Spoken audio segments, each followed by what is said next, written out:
तो इस वक्त की एक बड़ी खबर जयपुर की सियासत से जुड़ी हुई बड़ी खबर है, जहां पर जयपुर हेरिटेज नगर निगम की मेयर और साथ में वार्ड नंबर 43 की पार्षद मुनेश गुर्जर को निलंबित कर दिया गया है। तुरंत प्रभाव से उन्हें निलंबित किया गया है और स्वायत्त शासन विभाग यानी कि डीएलबी की तरफ से आदेश जारी किए गए हैं। कुमार पाल गौतम जो कि डीएलबी के डायरेक्टर है, निदेशक है, उनकी तरफ से ये ऑर्डर जारी किया गया है।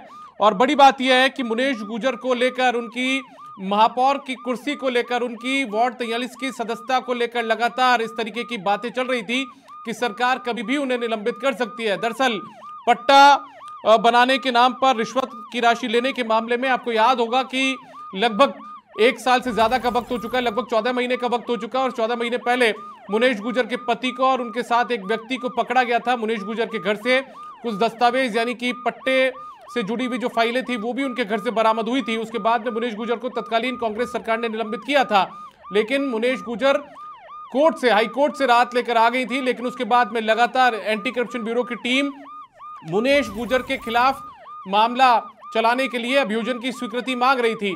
अभियोजन की स्वीकृति में थोड़ा वक्त लगा, लेकिन सरकार ने अभियोजन की स्वीकृति दे दी थी। जैसे ही मंत्री झावर सिंह खर्रा के पास फाइल पहुंची, उन्होंने मंजूरी दे दी थी। उसके बाद में यह मामला लगातार काउंटडाउन इस बात को लेकर शुरू हो चुका था कि आखिर मुनेश गुर्जर का निलंबन कब होगा। और आखिरकार आज सोमवार के दिन मुनेश गुर्जर को महापौर पद से निलंबित कर दिया गया। और साथ ही जयपुर के सोडाला इलाके में राकड़ी के वार्ड नंबर 43 की, जहां की वो पार्षद थी, उनकी सदस्यता भी निलंबित कर दी गई है। यानी कि पार्षद पद से भी वो गई और साथ में महापौर की कुर्सी भी उनके पास से जा चुकी है। अब इंतजार नए आदेश का है कि आखिर जयपुर हेरिटेज नगर निगम का कार्यवाहक महापौर किसे बनाया जाता है, क्योंकि ये एक परिपाटी रही है कि जब किसी मेयर को निलंबित किया जाता है तो उसके तुरंत प्रभाव से कार्यवाहक महापौर भी बनाया जाता है। और इसी सिलसिले में अब उम्मीद यह है कि किससे सरकार बनाती है, जल्दी इसको लेकर भी आदेश सरकार जारी कर सकती है कि कार्यवाहक महापौर जयपुर हेरिटेज नगर निगम का कौन होगा। लेकिन इस वक्त की एक बड़ी खबर आपको बता दें, जयपुर की सियासत से जुड़ी हुई बड़ी खबर है, जहां पर मुनेश गुर्जर को निलंबित कर दिया गया है। महापौर के पद से वो निलंबित हो चुकी है। साथ ही उनकी वार्ड 43 की जो सदस्यता थी, जहां से वो पार्षद थी, उस पद से भी उन्हें निलंबित कर दिया गया है। दरअसल जो आदेश बताया गया है उसमें बताया गया कि जयपुर हेरिटेज द्वारा पट्टा जारी करने की एवज में रिश्वत राशि प्राप्त करने से संबंधित प्रकरण में जो मामला हाईकोर्ट में चल रहा है, उसकी अनुपालना में विभाग ने उपनिदेशक क्षेत्रीय स्थानीय निकाय विभाग जयपुर को जांच अधिकारी नियुक्त किया था।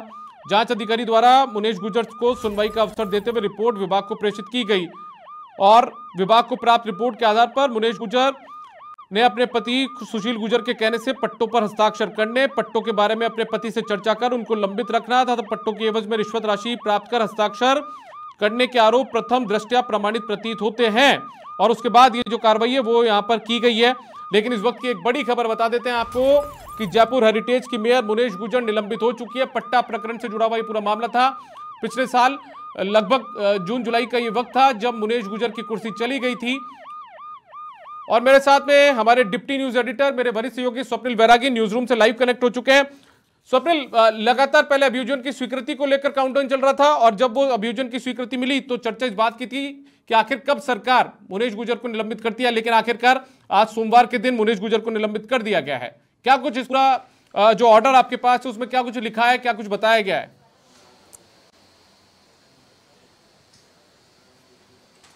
दीपक, इससे पहले मैं उस लाइन को कंप्लीट करना चाहता हूं जो आप बोल रहे थे। आपने ये कहा था कि पिछले साल भी इस तरह की स्थितियों का सामना किया था, लेकिन तब हाईकोर्ट से उन्हें राहत मिली थी। उनका निलंबन हाईकोर्ट के आदेश के बाद रद्द हुआ था, लेकिन प्रकरण चूंकि खत्म नहीं हुआ था, ऐसे में ये जो आदेश की कॉपी मेरे पास है, अब मैं उस पर आता हूं।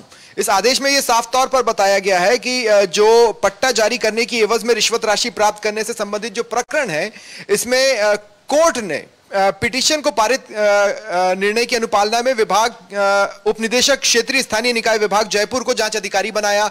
अब जांच अधिकारी की जिम्मेदारी थी इस पूरे मामले की जांच करने की। जांच अधिकारी ने जब इस मामले में जांच शुरू की तो मुनेश गुर्जर को सुनवाई का अवसर दिया गया। हालांकि मुनेश गुर्जर पिछले साल ये बोलती रही कि उनकी बात को नहीं सुना गया, लेकिन इस आदेश में यह लिखा है कि मुनेश गुर्जर को सुनवाई का अवसर दिया गया था और उस संबंध में रिपोर्ट भी विभाग को प्रेषित की गई।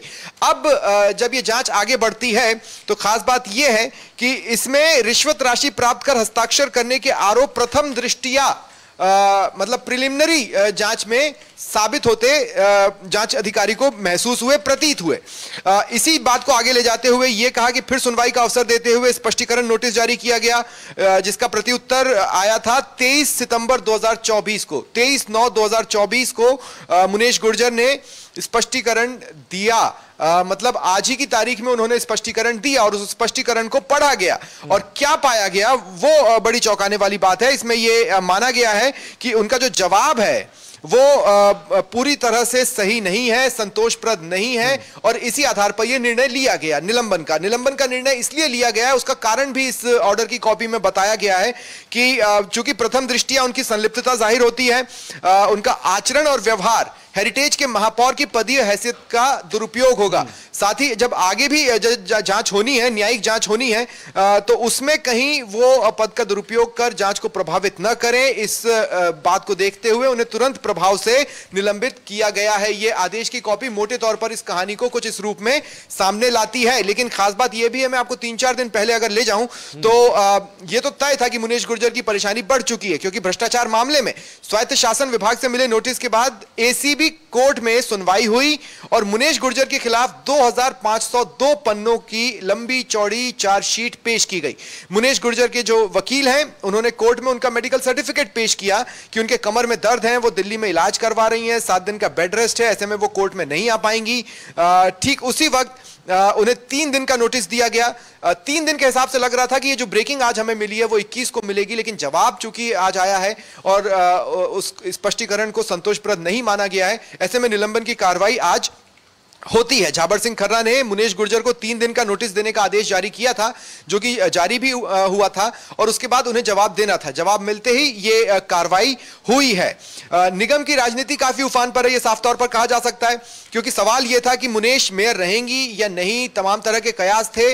अब उस पर विराम लग चुका है। अब कार्यकारी मेयर फिलहाल या तो किसी को बनाया जाता है या क्या होता है, ये देखने वाली बात होगी। लेकिन देखना यह भी है कि क्या एक बार फिर निलंबन आदेश के खिलाफ मुनेश गुर्जर हाईकोर्ट का रुख करती हैं, क्योंकि उनको वो इस बात से ताकत ले रही होंगी कि पिछली बार जब उनके निलंबन को उन्होंने कंटेस्ट किया था कोर्ट में तो उन्हें राहत मिली थी। ऐसे में हो सकता है उन्हें इस बात की उम्मीद हो कि एक बार फिर कोर्ट जाने पर उनको किसी तरह की राहत मिले, क्योंकि भ्रष्टाचार के मामले में तो वो फंस चुकी हैं और जांच में प्रथम दृष्टया ये माना जा रहा है कि मेयर मुनेश गुर्जर भी दोषी हैं। दीपक, बिल्कुल, देखिए मुनेश गुर्जर को इसमें दोषी पाया गया कि उन्होंने अपने पति के कहने पर इस तरीके की जो पट्टों पर साइन करने का बात थी वो सब इसमें सामने आई है और इसमें ऑर्डर में बताया भी गया है। लीलाधर मेरे साथ एक बार जुड़े हुए मेरे वरिष्ठ सहयोगी हैं और वो लगातार नगर निगम को कवरेज भी करते हैं, नगर निगम की राजनीति कितनी उफान पर रहती है वो ज्यादा बेहतर तरीके से समझते हैं। लीलाधर, मेयर का निलंबन हो गया, उसके बाद में अब सियासी गलियारों में किस तरीके की चर्चा है? अगला कार्यवाहक मेयर जो है वो कब तक ऑर्डर जारी किए जा सकते हैं? क्योंकि अमूमन परिपाटी ये रही है कि जब ये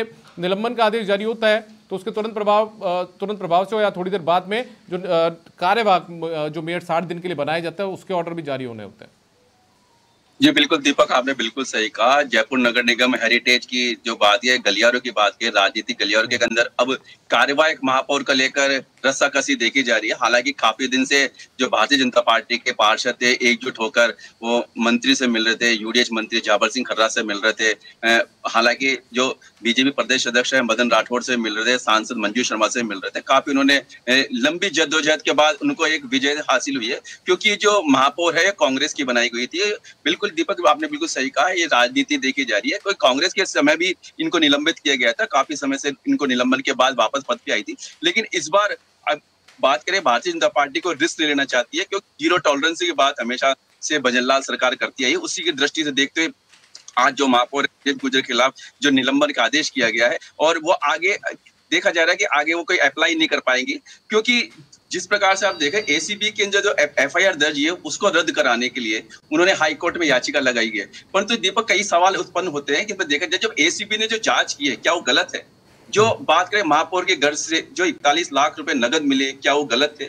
और बिल्कुल खास बात तो ये है कि उनके पास जो घर से मकान के पट्टों की फाइलें मिली है, क्या वो भी गलत थी? तो ऐसे में देखा जा रहा अब महापौर मुनेश गुर्जर के पास बचाव का कोई रास्ता नहीं रह गया, वो आगे अपील नहीं कर पाएंगी। क्योंकि अब देखा जा रहा है क्योंकि अब कार्यवाहक महापौर बनाने के लिए भारतीय जनता पार्टी के पार्षद एकजुट हो चुके हैं और उनमें कुछ, जो आपने बिल्कुल कहा कि इस आदेश के बाद कुछ देर बाद या तो आधी रात को या कल सुबह तक नए कार्यवाहक महापौर के आदेश जारी जाएंगे, जो 60 दिन तक के लिए जो एक जिम्मेदारी रूप से जयपुर शहर की हेरिटेज की जो समस्या है उसको हल करने का कार्य करेंगे। चाहे टूटी फूटी सड़कें की बात हो, रोड लाइट की बात हो, कचरे की बात हो, आवारा पशु की बात हो, समाचार प्लस ने हमेशा से प्राथमिकता के साथ से की खबरें दिखाने का प्रयास किया है और आगे भी दिखाते रहेगी। जी दीपक।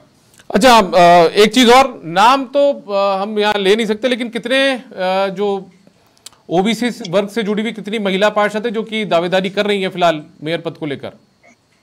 जी बिल्कुल दीपक, आप बिल्कुल सही कहा। महापौर पद के लिए हालांकि 5 दावेदार ओबीसी महिलाएं देखी जा रही है, लेकिन 3 जो महिलाएं हैं वो कद्दावर रूप से, जमीनी रूप से जुड़ी हुई हैं और उनमें एक प्रमुख नाम देखा जा रहा है जो पूर्व में भी जो बात करें सांस्कृतिक समिति की चेयरमैन भी रह चुकी है, तो उनका मेयर का चुनाव भी लड़ चुकी है निर्दलीय पार्षद जीतने के बाद भी। बिल्कुल, उन्होंने निर्दलीय का चुनाव भी लड़ा था और उनको महापौर का उम्मीदवार भी बनाया गया था पार्टी की ओर से। तो ऐसे में एक नाम है जिसपे हो सकता है सरकार अपनी मोहर लगा सकती है। जी दीपक। ठीक है, आप बने रहिए मेरे साथ में स्वप्निल भी लगातार जुड़े हुए न्यूज रूम से। स्वप्निल, इसमें लगातार अब रास्ता क्या बचता है मेयर के पास में, क्या विकल्प बचता है? क्या वापस से कोर्ट की गुहार लगाई जाएगी उनकी तरफ से पिछले साल की तरह इस बार भी? बिल्कुल। देखिए, मैं राहुल अवस्थी को भी यहाँ मेरे साथ जोड़ रहा हूँ, मेरे सहयोगी हैं। राहुल, देखिए, प्रथम दृष्टिया दोषी पाया जाना का मतलब यह है कि फाइनलिटी नहीं है, इस ग्राउंड पर कोर्ट में जाया जा सकता है। दूसरी बात यह कि जब आप ये कह रहे हैं कि आपने जो जवाब दिया वो हमें संतोषप्रद नहीं लगा, तो संतोषप्रद एक कमेटी मान रही है, उस बेसिस पर भी कोर्ट में जाया जा सकता है। मुनेश गुर्जर के पास रास्ते क्या है, क्या वो कोर्ट में जा सकती है? जब तक मामला डाउटफुल है और जब तक कोर्ट ये नहीं कह देता कि कोई दोषी है, तब तक इनोसेंट अंटिल प्रूवन गिल्टी। सबसे बड़ी सच्चाई यही है। किसी भी व्यक्ति को सिर्फ संदेह के आधार पर यह नहीं कहा जा सकता कि वो गिल्टी है। हाँ, ये एक जांच एजेंसी अपनी वो पॉइंट किसे बनाएंगी? यही कि प्रथम दृष्टिया आपने माना है, ये फाइनलिटी तो है नहीं, या इस बात को पॉइंट बनाएंगी या फिर इस बात को पॉइंट बनाएंगी कि भाई जो आप ये जो पूरा मामला चल रहा है, आप कह रहे हो मेरा जवाब संतोषप्रद नहीं है, मेरे हिसाब से तो इतना ही था। नहीं, प्राइमा फेसी ये तय करने वाला होता कौन है? प्राइमा फेसी जांच एजेंसी है, वो तय कर रही है कि प्राइमा फेसी उनको ऐसा लगता है। मुकदमा चलना अपने आप में किसी का दोषी साबित हो जाना नहीं है, और यही वो बात होती है जिसे लेकर के आप कोर्ट में चैलेंज किसी भी चीज को करते हो। कोर्ट में चैलेंज करने के लिए बहुत सारे ग्राउंड्स हैं मुनेश के पास में, वो जाएंगी, वो कोर्ट में जाकर के उसे चैलेंज कर सकती है। लेकिन स्वप्निल, इसी बीच में एक सवाल ये था, मेरा सवाल ये था, पिछली बार, हाँ दीपक, जब पिछली बार ये मामला हुआ उन्हें निलंबित किया गया था, जिस पार्टी के टिकट पर उन्होंने 2 बार चुनाव लड़ा, दूसरी बार वो मेयर बनी, उसी पार्टी ने उन्हें निलंबित कर दिया था पिछली मर्तबा जब पिछली सरकार कांग्रेस की थी, लेकिन उस समय उनको हाईकोर्ट से राहत मिली थी। इस बार स्थिति यह है कि इस बार जो चार्जशीट पेश की गई है, मुनेश गुर्जर का नाम भी उसमें रखा गया, उसका जिक्र किया गया उनके नाम का, और इसीलिए अभियोजन की स्वीकृति मांगी गई थी। पिछली बार अभियोजन की स्वीकृति नहीं मिली थी, यानी कि एसीबी ने कहीं ना कहीं उन्हें अपनी जांच में दोषी तो माना है, और उसके बाद में सरकार ने एक लंबे इंतजार के बाद में अभियोजन की स्वीकृति दी, और अभियोजन की स्वीकृति देने के बाद में यहाँ पर अभी भी जैसा कि कहा, आप तब तक गिल्टी नहीं हो जब तक आप गिल्टी साबित ना हो जाओ। ये बात बिल्कुल सही है। पिछली बार जब निलंबन हुआ था, वो हाईकोर्ट में गई थी, उनके पास कुछ ग्राउंड्स थे जिसके बेसिस पर उनका निलंबन रद्द किया गया। अब स्थितियां यह है कि चार्जशीट फाइल हो चुकी है, 2500 से ज्यादा पन्नों की चार्जशीट फाइल हुई है जिसमें उनका नाम है। ये भी बात सही है कि कोर्ट के कहने पे जो जांच अधिकारी बनाए गए, उनकी जांच ये कहती है कि प्रथम दृष्टिया ऐसा लगता है कि आपका इन्वॉल्वमेंट है, आप दोषी हैं, तो ग्राउंड्स तो अभी भी बनते हैं कोर्ट में दोबारा इस केस के साइमल्टेनियसली जाने के कि मेरा निलंबन एक अलग केस है।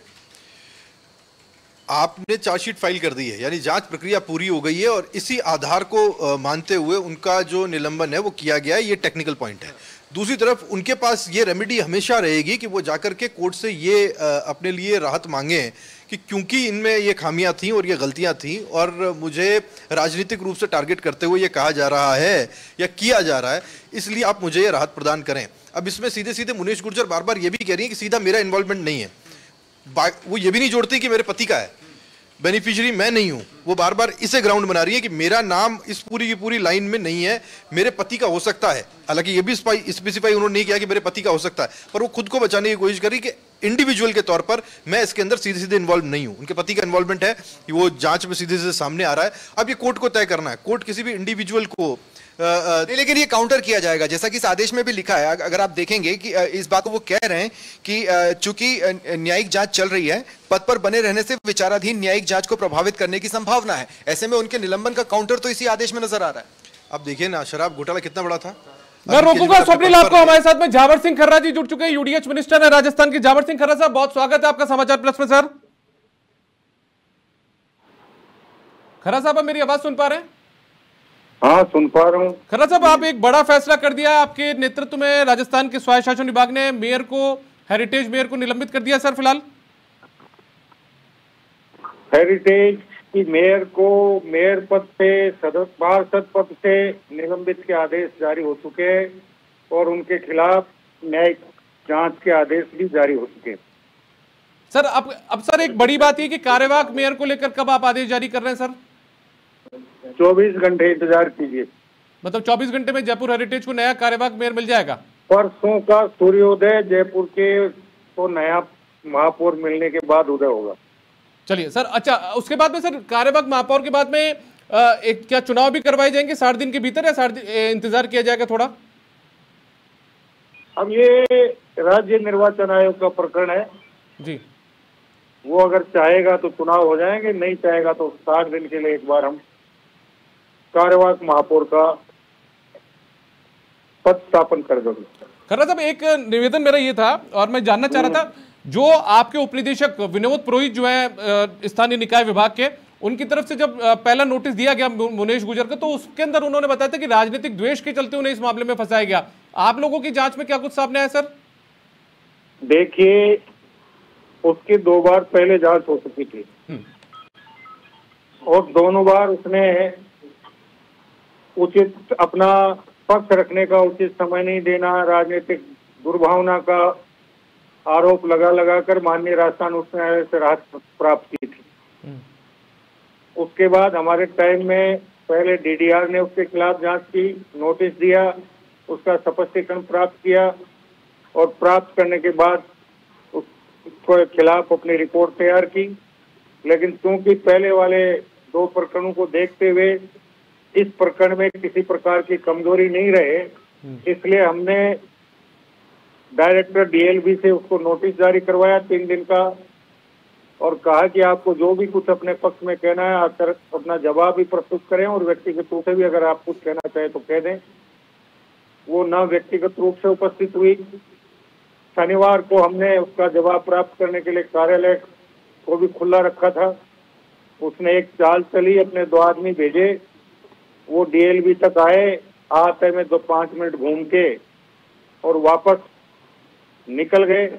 और फिर कल शाम को उसका एक ईमेल प्राप्त हुआ जिसमें उसने कहा कि मेरे आदमी जवाब देने गए थे, उनको ऊपर नहीं चढ़ने दिया गया, उनसे जवाब नहीं लिया गया, इसलिए हमने कल शाम को उसका समय समाप्त हो गया था। लेकिन फिर भी हमने आज शाम तक उसका इंतजार किया। दोपहर में उसका जवाब कुछ व्यक्ति लेकर आए थे, जवाब प्राप्त किया।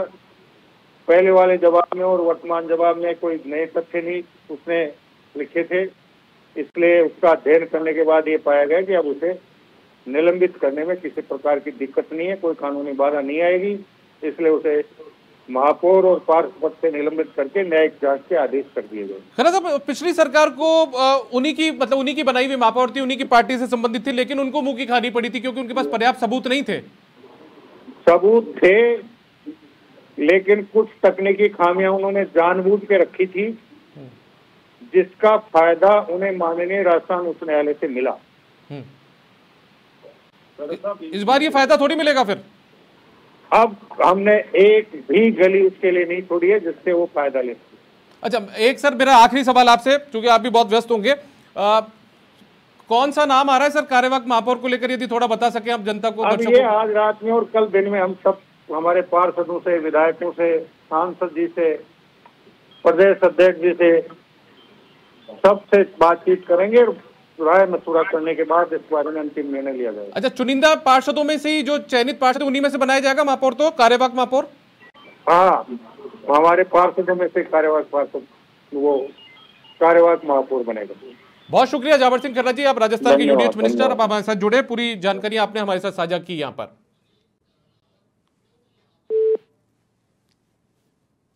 और हमारे साथ में पुनीत कंडावट जी जुड़ चुके हैं, जो कि ग्रेटर नगर निगम के उप महापौर है। पुनीत जी, बहुत स्वागत है आपका समाचार प्लस में। आप ही का नमस्कार दीपक जी।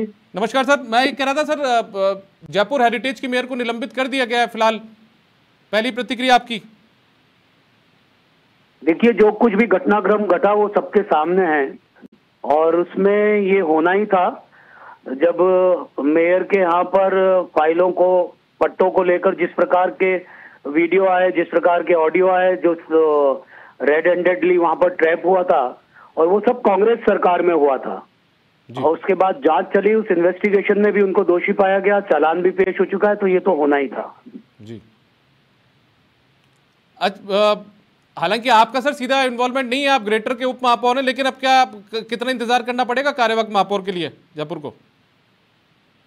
जयपुर को कार्यवाहक महापौर भी मिलेगा, ईमानदार महापौर भी मिलेगा, काम करने वाला महापौर भी मिलेगा। चलिए, बहुत शुक्रिया आपका पुनीत कंडावट जी, आप हमारे साथ जुड़े। आप ग्रेटर नगर निगम के उप महापौर हैं और आपने कहा कि ईमानदार महापौर जयपुर को मिलेगा। लेकिन एक बड़ी खबर आपको बता दें, झावर सिंह खर्रा राजस्थान के यूडीएच मिनिस्टर है, उन्होंने समाचार प्रेस से खास बातचीत में ये कहा है कि परसों यानी कि बुधवार का जो सूर्योदय होगा तब तक जयपुर को नया मेयर, कार्यवाहक मेयर मिल चुका होगा। यानी कि सरकार आज रात तक या फिर हो सकता है कि कल दिन भर के बीच में पूरी कवायद करके, पार्षदों से चर्चा करने के बाद में, विधायकों से चर्चा करने के बाद में, पूरे राजनीतिक गणित बैठाने के बाद में जयपुर को नया कार्यवाहक महापौर दे देगी। और हमारे साथ में स्वप्निल न्यूज रूम से लगातार जुड़े हुए, राहुल भी हमारे साथ जुड़े हुए हैं और लीलाधर कुमावत भी मेरे साथ जुड़े हुए हैं। लीलाधर के पास में पहले जाना चाहूंगा। लीलाधर, समाचार प्रेस से खास बातचीत में कह दिया उन्होंने कि परसों सुबह सूर्योदय से पहले जयपुर को नया मेयर मिल जाएगा, तो क्या भागदौड़ शुरू हो चुकी है? बिल्कुल दीपक, मैंने पहले भी कहा, ये राजनीति चल रही है भारतीय जनता पार्टी के अंदर, बिल्कुल एक जद्दोजहद चल रही है। 5 जो ओबीसी की महिला दावेदार हैं उनकी ओर से पैरवी की जा रही है। हालांकि उनमें से 3 ही प्रमुख दावेदार हैं, उनके द्वारा दावेदारी की जा रही है। और जहां तक यूडीएच मंत्री झावर सिंह खरवा ने कहा कि आज रात को या कल को, उनका मतलब था कि बुधवार सुबह को आपको नया महापौर मिल जाएगा। और जहां तक पुनीत कर्नावट ने भी कहा, उप महापौर ग्रेटर है, उन्होंने भी कहा कि ईमानदार और स्वच्छ छवि का और काम करने वाला महापौर मिलेगा। तो आप बिल्कुल अंदाजा लगा सकते हैं जो 3 जो प्रमुख दावेदार हैं उनमें से कौन होगा। हालांकि ये समाचार प्लस अभी नाम घोषित नहीं कर सकता, परंतु समाचार प्लस पूरे पुख्ता सबूतों के साथ नाम उजागर करना चाहेगा। जी दीपक। ठीक है, हमारे साथ स्वप्निल भी लगातार जुड़े हुए हैं। स्वप्निल, अब काउंटडाउन शुरू हो चुका है। पहले काउंटडाउन चल रहा था इस बात को लेकर कि आखिर मेयर का निलंबन कब होता है, लेकिन अब वो मेयर नहीं रही है, उनको हटा दिया गया, निलंबित कर दिया गया। लेकिन अब काउंटडाउन इस बात को लेकर कि आखिर जो पूरा एक पैरवी करने की कोशिश है कुछ नेता कर रहे हैं, या फिर वो पार्षद, महिला ओबीसी पार्षद जो कि कोशिश कर रही है मेयर बनने की, अब उनके बीच में जद्दोजहद शुरू हो गई है। अब वहां पर आपको काफी रस्साकशी देखने को मिलेगी।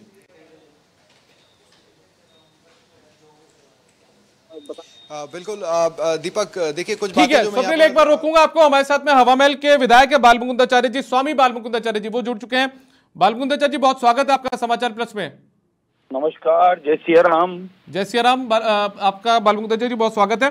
जयपुर हेरिटेज की मेयर को निलंबित कर दिया गया है सर, पहली प्रतिक्रिया आपकी?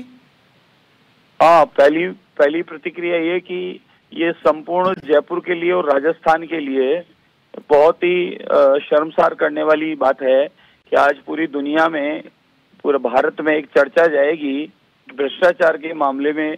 ये बात अलग है कि वो एक कांग्रेस पार्टी से है, लेकिन फिर भी जयपुर से मेयर का इस प्रकार से लगातार भ्रष्टाचार में लिप्त रहना और उसके बाद बराबर निलंबन होना, निलंबन के बाद वापस सीट पर बैठ जाना, तो ये दूसरा कांग्रेस का चाल चरित्र भी पूरी देश में जा रहा है कि कांग्रेस के किस प्रकार से कार्यकर्ता हैं, कांग्रेस के किस प्रकार से नेता हैं और कांग्रेस के किस प्रकार से मेयर और मंत्री और एमएलए इस प्रकार के कृत्य में लिप्त हैं।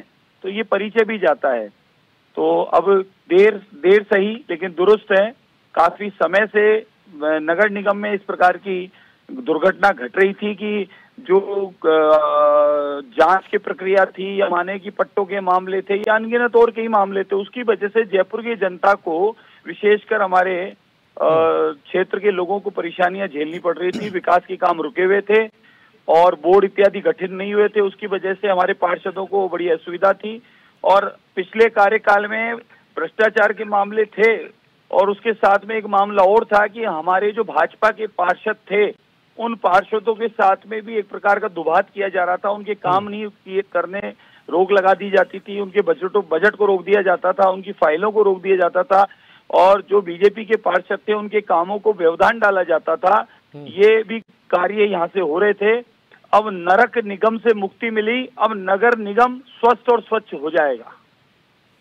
चलिए, बहुत शुक्रिया आपका स्वामी बालमुकुंदाचार्य जी, आप हमारे साथ जुड़े। विधायक हवामेल जो कह रहे थे कि अब स्थितियां और बेहतर होंगी, लेकिन इस वक्त की एक बड़ी खबर आपको बता देते हैं कि जयपुर हेरिटेज के मेयर पद से मुनेश गुजर को निलंबित कर दिया गया है। साथ ही वार्ड 43 से जो पार्षद हैं वो उसकी सदस्यता भी उनकी निलंबित यहां पर कर दी गई है। और उसके बाद में अब काउंटडाउन इस बात को लेकर शुरू हो चुका है कि जयपुर का अगला मेयर कौन होगा। कुसुम यादव जी हमारे साथ जुड़ चुकी हैं। जयपुर में जब चुनाव हुआ था हेरिटेज नगर निगम का, तो उस समय मुनेश गुजर के सामने बीजेपी की तरफ से उम्मीदवार यही थी। इससे पहले सांस्कृतिक समिति के चेयरमैन जयपुर नगर निगम में रह चुके हैं। कुसुम जी, बहुत स्वागत है आपका। कुसुम जी, आप मेरी आवाज सुन पा रही हैं? लगता है कुसुम यादव जी तक हमारी आवाज नहीं पहुंच पा रही है। वापस से उनसे कनेक्ट होने की कोशिश करेंगे। लेकिन कुसुम यादव भी एक दावेदारों में शामिल है जो कि कार्यवाहक मेयर बनना चाहेंगी, और इन्होंने मेयर का जो चुनाव था उसमें बीजेपी की तरफ से चुनाव भी यहां पर लड़ा था। बीजेपी की तरफ से प्रत्याशी हुआ करती थी। लेकिन इस वक्त की बड़ी खबर आपको बता देते हैं, जहां पर मुनेश गुजर को निलंबित कर दिया गया है।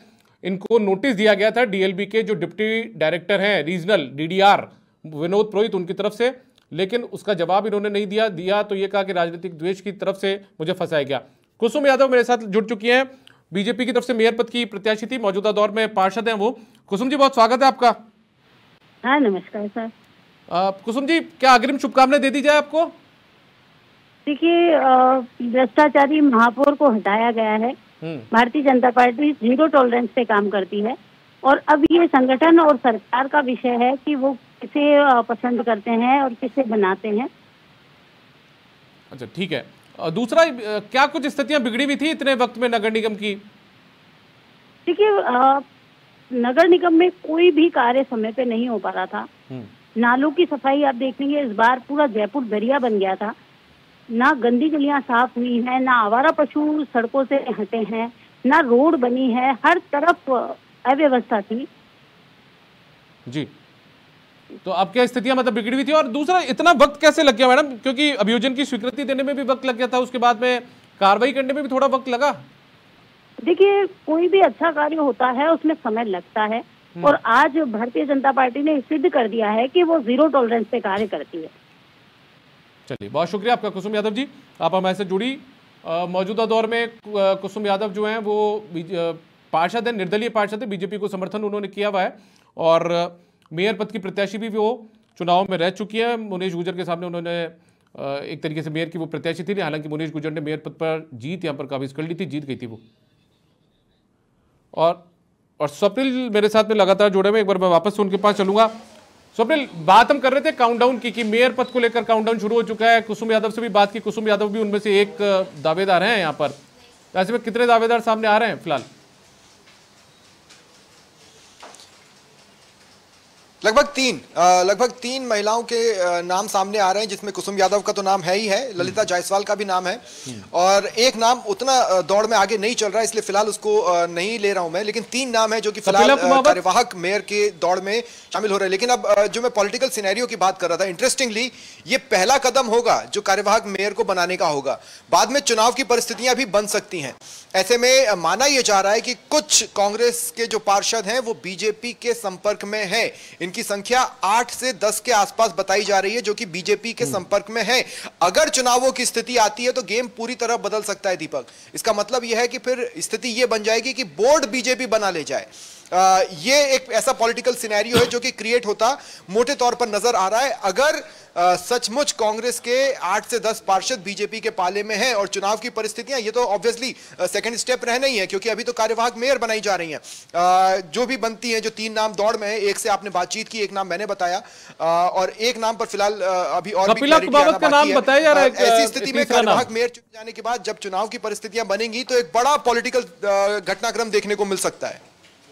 लेकिन स्वप्निल, इसके भीतर कांग्रेस के भीतर भी एक पशुपेश की स्थिति यहां पर है, क्योंकि मुनेश गुजर ने चुनाव लड़ा, कांग्रेस पार्टी ने उन्हें मेयर बनाया, और इन्हीं के जो राजनीतिक गुरु थे प्रताप सिंह खचरियावास, उनसे इनकी अदावत हो गई, और उसके बाद में वो जो पूरी लॉबी थी वो इनके विरोध में आ गई यहाँ पर। तो ऐसे में कांग्रेस का टूटना लेकिन भी... दीपक, कांग्रेस ने 2 बार निलंबित भी किया। हाँ, मैं यही कह रहा हूँ, ये भी एक इंटरेस्टिंग फैक्टर है। हम इसको देख रहे हैं कि पिछले साल का कांग्रेस ने दरअसल 2 बार मुनेश गुर्जर को निलंबित किया है और दोनों बार उनका निलंबन वापस हुआ या निलंबन रद्द किया गया कोर्ट के द्वारा। ये तीसरी बार है जब मुनेश गुर्जर निलंबित हुई हैं। तो जो इंटरेस्टिंग सिनेरियो चल रहा है वो तो साथ ही साथ चल भी रहा है, लेकिन अब आप ये देखिए कि प्रदेश में बीजेपी की सरकार है और ऐसे में आने वाले समय में अगर निगम में बोर्ड भी बीजेपी का बन जाए तो बहुत ज्यादा आश्चर्य मत कीजिएगा, क्योंकि वो सिनेरियो बन सकता है। और वो सिनेरियो कैसे बनेगा उसकी एक झलक मैंने आपको अपने पिछले जवाब में दी।